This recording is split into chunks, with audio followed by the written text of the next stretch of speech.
মহাদেব ধ্বংসের দেবতা, আবার সৃষ্টিরও মূল। তিনি নির্লিপ্ত, নিরাসক্ত, কিন্তু অনন্ত প্রেমে পূর্ণ। তার প্রতি ভক্তির মধ্যে লুকিয়ে আছে শক্তি, সাহস আর নির্ভরতার এক অপার নিশ্বাস। তিনিই আদি, তিনিই অনন্ত। চলুন সবাই মিলে বলি, হর হর মহাদেব। হ্যালো এভরিওয়ান, আমি অনুষা, আর তোমাদের সাথে শ্রাবণ মাসের সোমবার কেমন কাটলো সেটা শেয়ার করার জন্য একটা ভিডিও নিয়ে চলে এসেছি। অনুরোধ রইল ভিডিওটা পুরোটা দেখার। তো প্রথমেই আমরা আজিমগঞ্জ থেকে বেরিয়ে পড়েছিলাম মতিঝর্ণার উদ্দেশ্যে। মতিঝর্ণা, যেখানে আমরা নামবো মহারাজপুর স্টেশনে। আমরা ঠিক করেছিলাম প্রথমে মতিঝর্ণা যাব, তারপর সেখান থেকে ফিরে শিবগাতি যাব। তো আমরা মতিঝর্ণাতে চলে এসেছি। মতিঝর্ণাতে দেখো চারিদিকটা পুরো পাহাড়ে ঘেরা, ভীষণ সুন্দর জায়গা। আর মতিঝর্ণাতে খুব সুন্দর ঝর্ণা আছে, কিন্তু আমি প্রথমবার যাচ্ছি। আস্তে আস্তে আমিও দেখবো আর তোমাদেরকেও অবশ্যই দেখাবো। এখন দেখছো চারিদিকে মেলা বসেছে, কিন্তু অন্য সময় এখানে পুরো ফাঁকা থাকে, এমনকি জনবসতিও খুব সীমিত, অল্প কিছু মানুষজন থাকে। আর এটা হচ্ছে মতিঝর্ণায় ঢোকার গেট। আগে এগুলো কিছুই ছিল না, এখন আস্তে আস্তে এগুলো সব হচ্ছে। মতিঝর্ণা দেখতে উঠছি, আর দেখো আমরা গড়ান থেকে উপরের দিকে উঠছি। এখন আমাদের অবস্থা পুরো খারাপ হয়ে গেছে, আর সামনের ভাইটা ভিডিও করছে, লজ্জাতে জোরে জোরে কথা বলতে পারছে না। অবস্থা দেখো, আমরা সত্যি উঠতে পারছি না, হেভি কষ্ট হচ্ছে। সঙ্গে আবার ঝোলাঝুলি। আর দিদা ওই পেছনে থেকে গেছে, কারণ দিদা আর পারছে না উঠতে। ওরে মা।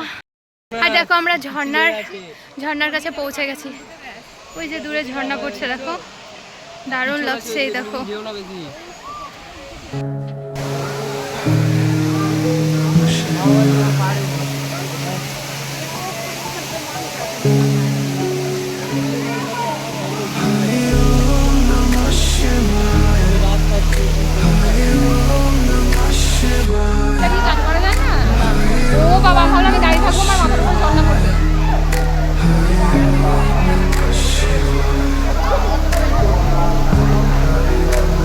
এখানে যা জল দেখছো, এক এক সময় এর থেকেও বেশি জল পড়ে। আর এই বাঁদর মহারাজ খুব জ্বালাতন করছিল, এখানে একটা নয় প্রচুর বাঁদর ছিল। এরপর আমরা জলে নেমে ভীষণ মজা করেছি, অনেক ছবি তুলেছি, ভিডিও করেছি। আর সব থেকে ভালো ব্যাপার কি ছিল জানো, ছেলে আর মেয়েদের দিক আলাদা ছিল, তাই আনন্দ করতে কোনো রকম অসুবিধা হয়নি। আমরা অনেক অনেক মজা করেছি।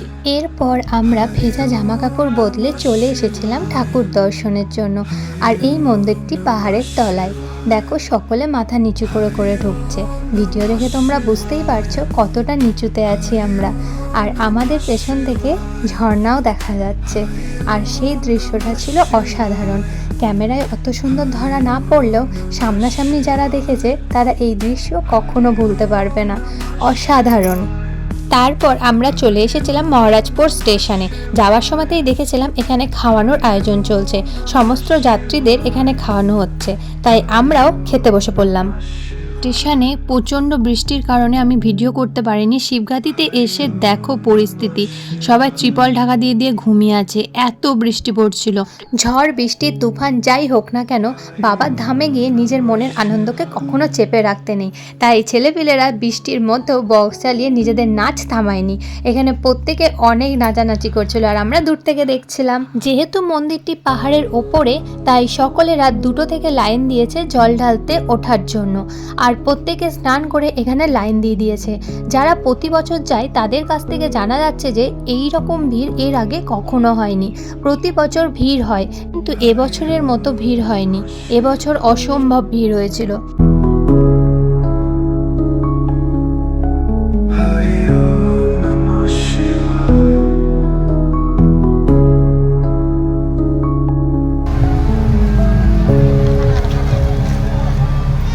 সবার মতো ভাইও এখানে ত্রিপল ঢাকা দিয়ে ঘুমিয়ে পড়েছে। সব অপেক্ষার অবসান ঘটিয়ে আমরা পৌঁছালাম পাহাড়ের ওপরে শিব ঠাকুরের মন্দিরে। কিন্তু দুঃখের বিষয়, এবছর কোনো রকম ভিডিও ক্লিপ নিতে পারিনি, কোনো ছবি তুলতে পারিনি, কারণ ওপরে কাউকে ভিডিও করতে দিচ্ছিল না, ভিড়ের জন্য কাউকে দাঁড়াতেও দিচ্ছিল না। তারপর আমরা চললাম পাহাড়ের উদ্দেশ্যে। বৃষ্টির কারণে সিঁড়িগুলো প্রচণ্ড পিছল হয়েছিল। সিঁড়ি শেষ হওয়ার পর পাহাড়ের গা বেয়ে বেয়ে ওপরে উঠতে হয়, কিন্তু আমরা সেই রিস্ক নিইনি। পাহাড়ের টপে ওঠার সব ইচ্ছে ত্যাগ করে আমরা আবার নিচে ফিরে এসেছিলাম। ভেবেছিলাম যদি ছবি টবি তুলতে পারি, কিন্তু কিচ্ছু সম্ভব হয়নি এবছর। তারপর প্রচুর জ্যাম, কষ্টকর পরিবেশ সব কিছু পেরিয়ে আমরা বাড়ির উদ্দেশ্যে রওনা দিলাম। কোনো রকম ফোন বার করতে পারিনি, ভিডিও করতে পারিনি, তাই কোনো ক্লিপও তোমাদের সাথে শেয়ার করতে পারলাম না। তারপর আমরা ফিরে এলাম আজিমগঞ্জ স্টেশনে। যদি ভিডিওটা ভালো লাগে লাইক কমেন্ট করে পাশে থেকো, আর আরও ভিডিও দেখে সাবস্ক্রাইব করো।